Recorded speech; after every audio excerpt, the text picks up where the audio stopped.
Arnulfo realizava missões na fronteira norte do Brasil na década de 60 e acompanhou bem de perto a migração de índios e missionários na região. Várias coisas aconteceram. Uma delas foi que os índios Mayongongos, em 63, desceram o Uraricuera, venderam suas canoas e foram nos ajudar na abertura da pista do Anauá, né? Além de o Linguistical Summer Institute dos americanos, que fazia pesquisa de decifrar ou de catalogar ou de colocar as linguagens Yanomamis, para que pretendiam traduzir a Bíblia para a língua deles, né? Eles tinham um grande interesse também no Alto Parima, já tinham feito uma pista provisória no Surucucus, já tinham lá uma missionária. Outro acontecimento, missionários americanos que estavam trabalhando com os Waiwais no Essequibo, no sul da Guiana Inglesa, tinham uma preocupação em transferir esses índios para o lado brasileiro, porque, em parte, que existia aqui FUNAI, que dava uma certa cobertura a índios. Por outro lado, né, a ameaça do governo Jagan, né, que era, na época, da turma do Fidel, e havia uma certa histeria quanto ao comunismo de Cuba, e esse Jagan teria ameaçado que acabaria com todos os missionários americanos na Guiana Inglesa. Ironicamente, a história índio missionário se transformou numa facada pelas costas. Está aqui todo o problema da sistemática esterilização do estado de Roraima através de áreas indígenas maiores que muitos países do mundo. Os Waiwai que vieram de avião se deram tão bem no Brasil que já tem terra demarcada em 3 estados. Uma área, por enquanto, maior que a Holanda. Acorda, meu povo! É interessante, porque existem aquelas diretrizes que o Congresso Nacional considerou apócrifo o documento em 87, quando fizeram uma CPI, aquela diretriz Brasil número 4. Lá existe um item que diz que é nosso dever ensinar o índio a ler e escrever na sua língua materna, incutindo-lhe audácia, determinação e até um pouco de espírito agressivo para que aprenda a defender o seu direito. Não deixando de considerar que o índio é apático, subnutrido e preguiçoso. E que veja o homem branco um inimigo permanente, não apenas deles índios, mas do sistema ecológico da Amazônia como um todo.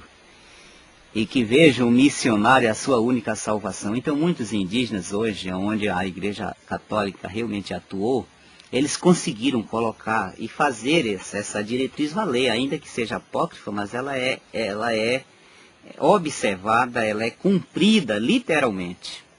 Hoje muitos indígenas não gostam de você que é um brasileiro ou de tantos outros que são brasileiros, mas convivem diuturnamente com padres, que muitos deles estrangeiros, né? Nesta foto, o Papa cumprimenta o Tuxaua Terêncio, outro líder indígena da Raposa Serra do Sol.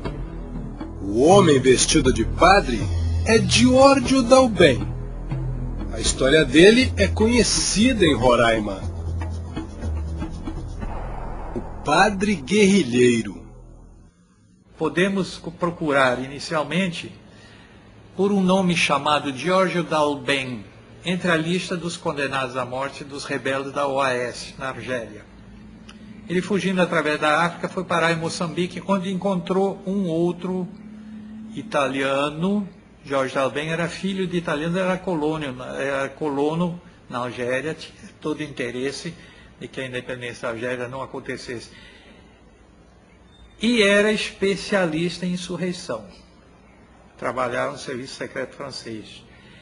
Foi uma preciosidade para o padre Aldo Mongiano recrutar este senhor, que ele ajudaria para organizar os movimentos de rebelde que a Consolata, infelizmente, pelo mundo afora, sempre está ligada a movimentos de rebeldia, a movimentos de revolução, revolucionários, né? Bom, caíram na mão das tropas portuguesas, foram condenados à morte, foram negociados, levados para o Vaticano, querendo se livrar deles, fez uma proposta e mandá-los para o Brasil. O governo Geisel não os quis. Surgiu uma crise da igreja com o governo Geisel. Depois o governo Figueiredo aceitou, na condição que fossem mandados para bem longe. O bem longe é Roraima. Aqui chegaram, caiu a sopa no mel. Né?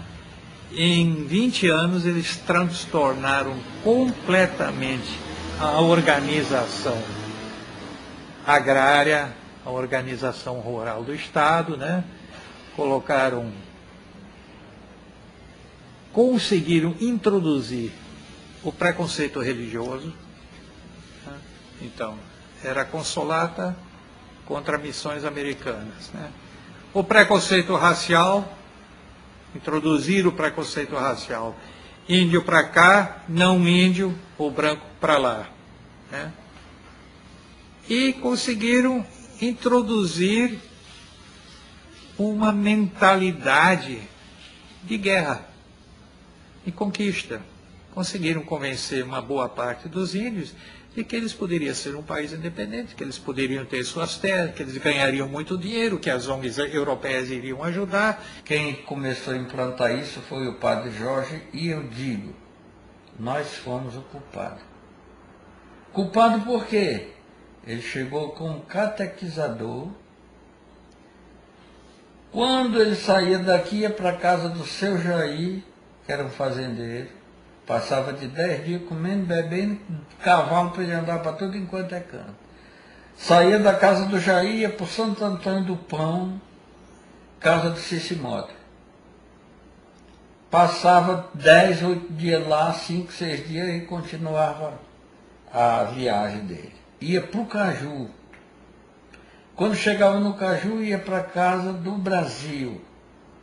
Passava 4, 5 dias comendo, bebendo galinha do seu pato, que ele veio batizar, veio fazer isso, fazer aquilo.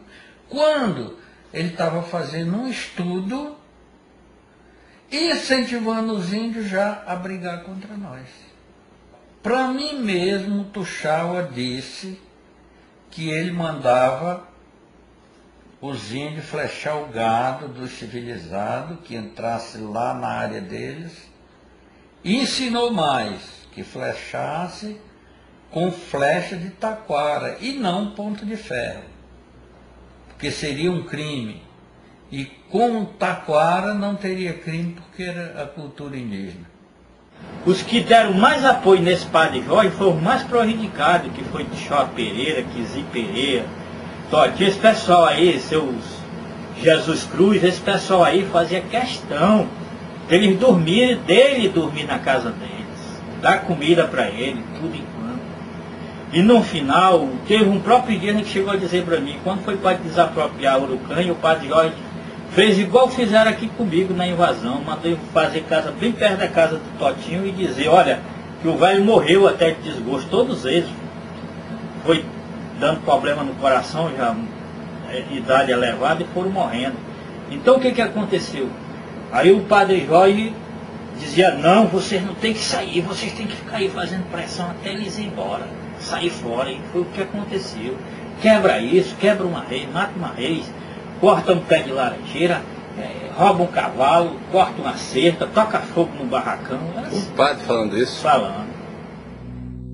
Curica, casado há décadas com uma índia macuxi da região, é um dos que estão sendo forçados a abandonar a casa, os parentes e os amigos na Raposa Serra do Sol, graças ao trabalho de padres e missionários que prestam contas dos seus atos somente a autoridades estrangeiras.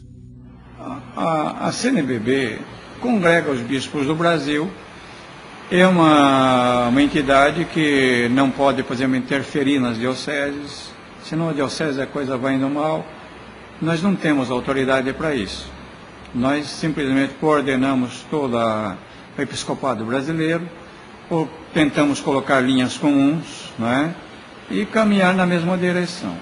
Porque, como você sabe, há muitas tendências e a Igreja Católica, ela nesse sentido, é muito democrática. Nós temos desde as pessoas que, como você diz, querem só a oração, como pessoas que só querem a ação, né? E várias tendências. Então, tudo isso está dentro vamos dizer assim, como o Rio Negro, tem as margens, né? Então, caminhando dentro dessas margens, e na mesma direção que é o mar, aí cabe muita gente, né? Então, a CNBB tem as mais variadas tendências de bispos, então, procura realmente coordenar tudo isso para que caminhe na mesma direção. Agora, não tem poder de interferir nas dioceses. Quem tem poder de interferir nas dioceses é a Santa Sé. A Santa Sé que pode tirar o bispo, pode repreender o bispo, pode chamar atenção, etc. Mas é a Santa Sé. Será que transformar o mestiço Brasil em povos segmentados e rivais estava nos planos de Jesus? É preciso insistir no conceito de etnia, para que desse modo seja despertado o instituto natural da segregação, do orgulho de pertencer a uma nobreza étnica, da consciência de ser melhor que o homem branco. A quem aproveita isso? Eu creio que o Estado brasileiro está sendo muito desumano com o seu próprio povo, com o seu próprio patrimônio, que é o povo, que deveria receber mais estímulo, mais apoio, mais assistência em todos os aspectos. É ignorado, tudo não tem que sair porque lá tem índios, como se índios não fossem pessoas também com ideais, com sonhos. Eu não me sinto diminuído nessa questão de o Brasil não ter atendido isso. Eu lamento isso e eu digo que essa questão não acabou, né, porque só seria uma questão consumada se não tivesse seres vivos lá, se não tivesse pessoas humanas lá. Mas como tem, nós estamos aí permeando um processo que vai se prolongar por muitos anos. Mas fica isso na história gravado assim como se o Estado realmente, a presença do Estado tivesse paralisado a região, desabitado a região, não tido nenhuma política de incentivo, de apoio àquele povo. Alguém pode pensar, não, mas os indígenas que vão governar daqui para frente. Eu não vejo assim. Com esses interesses internacionais, eu só vejo que os indígenas... Manchetes sobre índios e meio ambiente são sempre apocalípticas e dramáticas, como esta, onde os radicais da Raposa Serra do Sol afirmam estar dependendo da retirada dos arrozeiros para poderem trabalhar.